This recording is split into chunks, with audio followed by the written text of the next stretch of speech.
बोले काका 1 मिनट रथ रोक दो और ये सामने यमुना नदी है, आप स्नान कर लो काका। सवेरे जल्दी निकल दिए थे ना, प्रातः काल हो रही है, स्नान कर लो फिर आगे बढ़ते हैं। और अक्रूर जी ज्यों ही यमुना नदी में डुबकी लगाए, पानी के अंदर में भगवान का विराट रूप देखा। विराट न तोस्म्यहं त्वा खिललोक हेतुं नारायणं पुरुषमादमव्यम् यन्नाभिजातादरविन्दकोशात् ब्रह्म विरासीत् यत एष लोकः।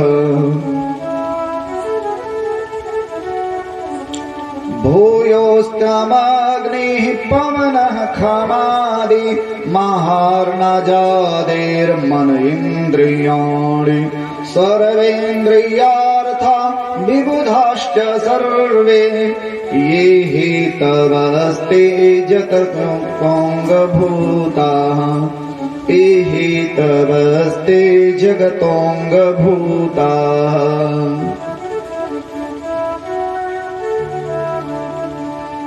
पानी के अंदर में विराट रूप में कृष्ण, ब्रह्मा, इंद्र, विंदर, वरुण सब उनकी स्तुति कर रहे हैं। अक्रूर जी कहे अरे उनको तो मैं बाहर छोड़ के आया था।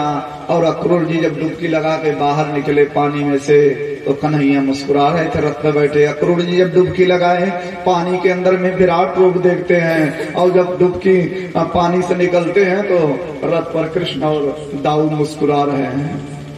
अक्रूर जी कंफर्म हो गए, जो भी संशय था मिट गया। ये भगवान है, हाँ हाँ ये भगवान है, ये पक्का विश्वास हो गया। भक्ति की पहली सीढ़ी है विश्वास। जिन भगवान की हम पूजा कर रहे हैं उन भगवान में विश्वास होना चाहिए हमारा। विश्वासो फलदायक है। स्नान करके आए, कृष्ण जी बोले काका बड़े परेशान हो, कुछ देखे क्या पानी के अंदर? अक्रूर जी कहे बस कृष्ण सब तुम्हारी महिमा है। जान गए कि भगवान है। बड़े उत्साह के साथ जो भी बेचैनी थी वो दूर हो गई। जो चीज हमें भगवान दे सकते हैं ना, वो इस संसार से नहीं मिलेगी कभी। दुनिया वाले क्या देंगे ज्यादा से ज्यादा, लेकिन भगवान जब देते हैं तो एक परम शांति होती है। अक्रूर जी कृष्ण को लेकर के पहुंच गए मथुरा। यमुना बाग में नंद बाबा तो पहले से ही रुके हुए थे, कृष्ण और दाऊ वहां रुक गए। अक्रूर जी ने जाकर राजा कंस से बताया कि मैं आपके आदेशानुसार कृष्ण और दाऊ को लेकर के आ गया, अब आप जाने आपका काम बने। कंस ने राजाज्ञा जारी कर दी, सुनो सख्त आदेश है, किसी भी संस्था में किसी भी राजा के राज्य में रूल को फॉलो करना पड़ता है।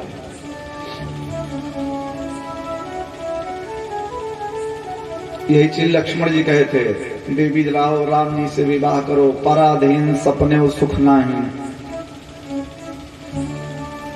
जिसके अधीन रहेंगे उस सिस्टम में काम करना पड़ेगा।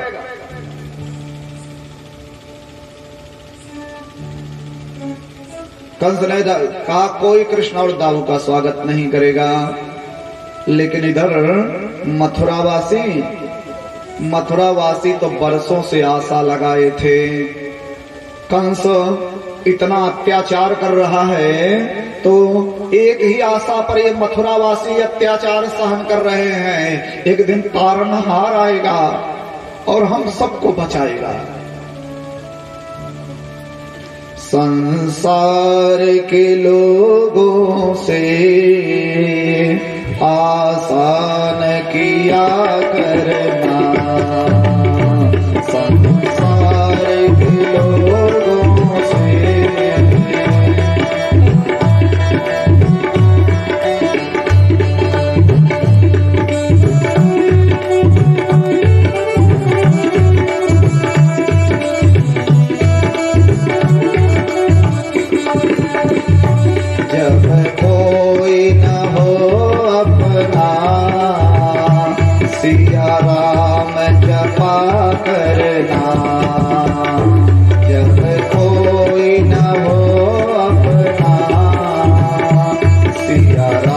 नाम जपा करना।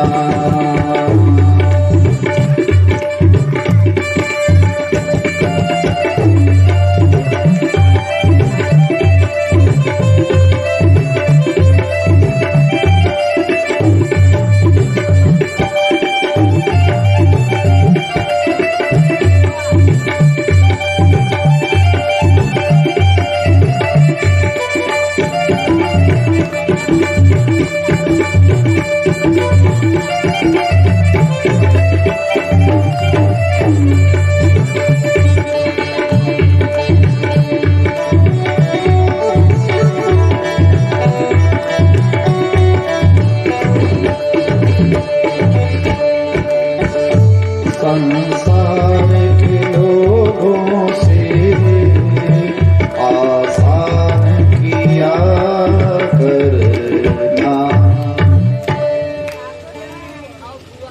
संसार की आशा व्यर्थ है मेरे भाई। आशा करनी है तो भगवान से आशा करो। मथुरावासी परेशान होने लगे।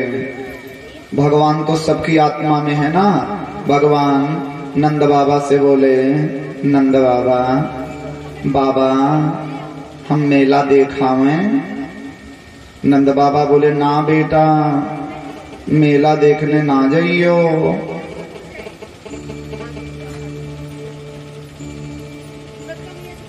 ब्रज है ना, ब्रजभाषी माता है, ना जाइयो। बेटा ये अपना गांव नहीं है, ये परदेश है, परदेश। और परदेश में हिसाब से रहना पड़ता है। अगर यहाँ सारव किसी से कह दिए ना तो झगड़ा हो जाएगा बेटा। कन्हैया बोले, नहीं नहीं नहीं बाबा हम मेला देखने जाएंगे, हम मेला देखने जाएंगे। तब नंद बाबा ने कहा, बेटा कृष्ण तू बड़ा है। हाँ हाँ बेटा बलराम तू बड़ा है, देखो संभाल के जाना और शरारत मत करना। आदेश मिल गया। कृष्ण जी बलराम जी छोटे छोटे सखाओं के साथ 11 वर्ष 56 दिन के हैं। सब मंडली में उतने हैं। मेरे भगवान मेला देखने के लिए जब मथुरा की गलियों में जाने लगे तो पूरी मथुरा में हलचल मच गई। एक सखी दूसरी सखी से कहने लगी, एक मथुरा की स्त्री दूसरी, वो आ रहे हैं, वो दोनों आ रहे हैं जिनका हम लोग इतने दिनों से नाम सुन रहे थे ना, वो आ रहे हैं। एक बोली, कैसे दर्शन करें? हाँ हाँ कैसे दर्शन करें? बोले क्या दिक्कत है? बोले बहुत मजबूरी है। पूरी लाइन तो हमको नहीं याद है, लेकिन वैकुंठवासी राजेश्वरानंद जी गाया करते थे। एक ही लाइन याद है, अये मुरलीधर छलिया मोहन, हम भी तुमको दिल दे बैठे। अये मुरलीधर छलिया मोहन, हम भी तुमको दिल दे बैठे।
एक बोली जाने दे बजमारे कंस को, उसने स्वागत करने के लिए मना किया है ना, अपने छत पर हम चढ़ करके स्वागत कर देंगे। तो जितनी देवियां थी मथुरा की, जितनी सखियां थी, श्री सुखदेव वर्णन करते हैं।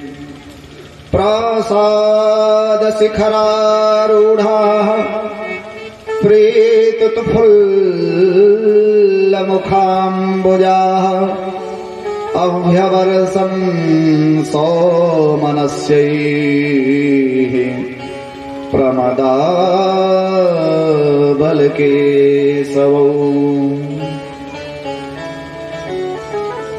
सब सखियां अपने अपने छत पर चढ़ गई और वहीं से गोविंद का दीदार करने लगी। एक बोली देखो देखो, हाँ देखो कितने सुंदर हैं। तो दूसरी बोली हाँ हाँ, ये जो गोरे गोरे हैं यही दाऊ हैं, और जो सांवरे सांवरे हैं ना सखी, यही कृष्ण है। तो एक बोली दैया रे दैया, पूतना को यही मारे। हाँ हाँ, 7 दिन के थे तो पूतना को मारे। दूसरी कही अरे दैया, सकटासुर को भी मारने वाले यही हैं। एक बोली तृणावर्त को भी इन्होंने मारा। तब तक एक घूंघट निकाल के कह रही है अरे मोरे बहनी, कालिया नाग के ऊपर में यही नाचे थे। एक बोली हाँ हाँ, कालिया नाग के ऊपर में डांस करने वाले यही हैं।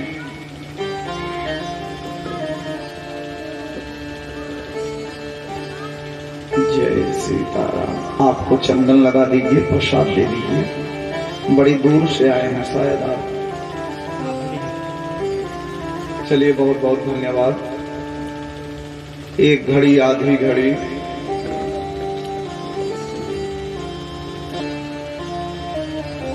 आधियों में पुनियाद। बहुत बहुत स्वागत।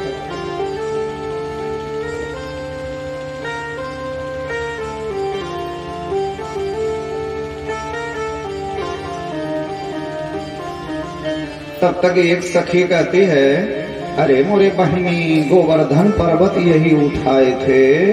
हाँ, गोवर्धन पर्वत उठाने वाले भी यही हैं। इन्होंने वत्सासुर को मारा, इन्होंने बकासुर को मारा, इन्होंने अघासुर को मारा। एक बोली अरे मोरे बहनी, वो जो गोरे गोरे है ना धेनुकासुर, गदहा को वही मारे थे। तो ये इसी आपस में सब चर्चा कर रही हैं, भगवान के गुणों का, भगवान के स्वरूप का, भगवान के शील का वर्णन कर रही हैं और सब फूल फेंक रही हैं। सब जब फूल फेंकने लगी, भगवान खुश हो गए, मेरे गोविंद खुश हो गए। हम भगवान को फूल क्यों चढ़ाते हैं? कहते ना, फूल फूल माला, और कुछ हो ना हो, केवल फूल। भगवान स्वयं सुदामा जी से कहे, सुदामा जी मैं धन संपत्ति का भूखा नहीं हूं। पत्रम पुष्पम फलम तोयम यो मे भक्त्या प्रयक्षति। कोई जरूरी नहीं कि भगत खूब रुपया चढ़ावें, सोना चांदी चढ़ावें तभी भगवान खुश होंगे या तभी पंडित जी खुश होंगे। ना ना,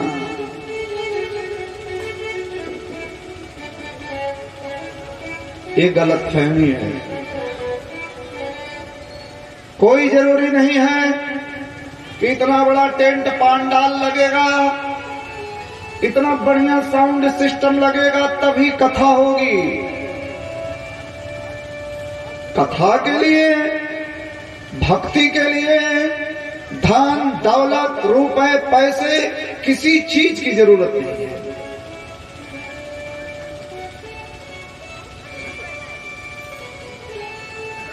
बहुत सारे भक्त सोचते हैं कि भगवान दिन आवे कथा सुने, तो इसी सोच में रहते हैं कि कितने कैसी व्यवस्था करेंगे, कैसे क्या होगा। अगर आपका भाव अच्छा है तो बैठिए चबूतरा पर, एक तरफ आप एक तरफ पंडित जी, हो गई कथा। भाव अच्छा होना चाहिए। स्पष्ट कहा गया है यथा शक्ति तथा भक्ति। आप कुछ नहीं कर रहे हैं फिर भी भगवान की कथा सुनना चाहते हैं, एक पैसे में आपकी भागवत की कथा हो जाएगी। और आप करोड़पति हैं, भगवान की कृपा है, करोड़पति हैं, लखपति हैं, और उसके बाद आपको कथा सुननी हुई लगे कंजूसी करने, महाराज भगवान को रुपया पहले नहीं ऐसे बैठिए, तब तो आप बदमाश हैं।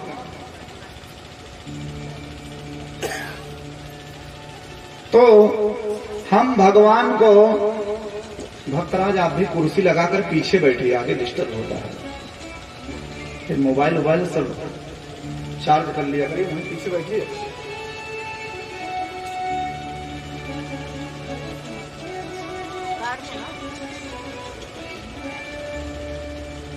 प्रेम से बोलिए जय श्री कृष्ण। आइए प्रसंग पर आते हैं। हम भगवान को फूल क्यों चढ़ाते हैं? फूल माला। स्टूडेंट लोग बैठे हैं, हम लोग जब पढ़ते थे तो पर्यायवाची पढ़ाई जाती थी। पर्यायवाची में एक शब्द के कई नाम कई अर्थ होते हैं, तो फूल की पर्यायवाची में फूल का एक नाम है पुष्प, गुरुजी पढ़ाए थे। फूल का एक नाम है पुष्प, फूल तो है ही है, और इसी फूल का एक नाम है सुमन। हमने भगवान को फूल चढ़ाया, सुमन चढ़ाया, और सुमन का शाब्दिक भाव क्या होता है? सुंदर मन। सुमन अगर किसी का नाम हो तो उसका अर्थ होता है सुंदर मन। तो हमने भगवान को फूल चढ़ाया, मतलब सुंदर मन समर्पित कर दिया। और भगवान ये मन ही तो पकड़ते हैं। भगवान ये नहीं देखते हैं कि आप गोरे हो कि काले, आप अमीर हो कि गरीब, आप विद्वान हो कि मूर्ख। इन सब चीजों से भगवान को कोई मतलब नहीं है। भाव के भूखे हैं भगवान, भाव बिना सब साधन झूठे।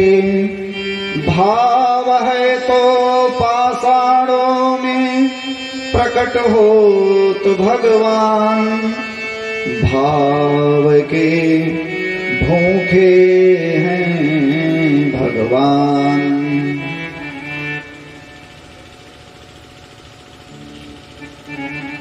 निर्मल मान जन सो मोहि पावा।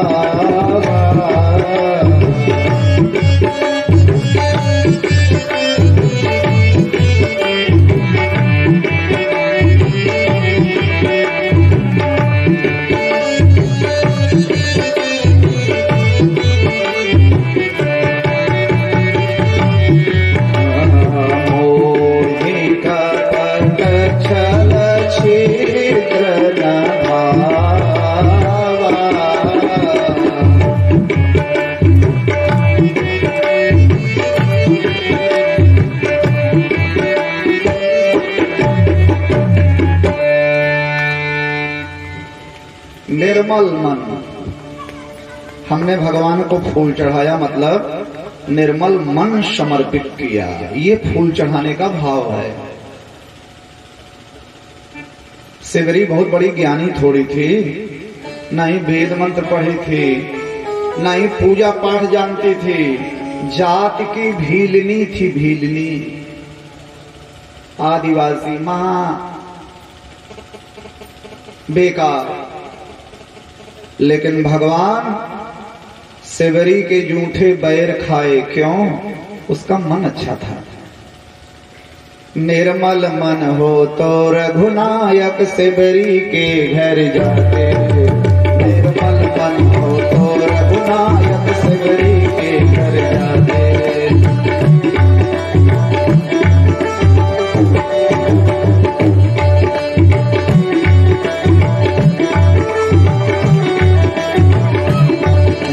श्याम सूर की बाह पकड़ते साग विदुर घर खाते।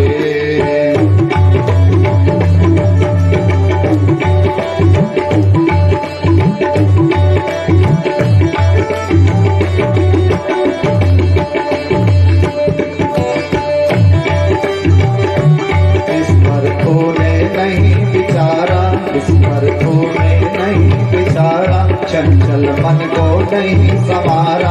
कैसे आएंगे भगवान, कैसे आएंगे भगवान।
थोड़ा थोड़ा दर्शन करते हुए हम लोग आगे बढ़ेंगे। आज कन्हैया जी का विवाह भी है ना। अभ्यवर्षण, जब फूलों की वर्षा हुई, गोविंद खुश हो गए। सखाओं ने कहा, भैया कन्हैया बड़ी बेइज्जती अनुभव हो रही है, बड़ी इंसल्ट फील हो रही है। भगवान बोले, भैया क्यों? बोले, ये भैया जैसे तैसे गाय चराते थे और वही कपड़ा पहन के चले आए और बढ़िया कपड़े नहीं है। देखो कितनी सुंदर सुंदर देवियां और फूल बरसा रही हैं, बड़ी लाज लग रही है भैया, कपड़े ठीक नहीं है, पोजीशन नहीं ठीक है अपनी। भगवान बोले, हाँ भैया दिक्कत तो है, लेकिन चिंता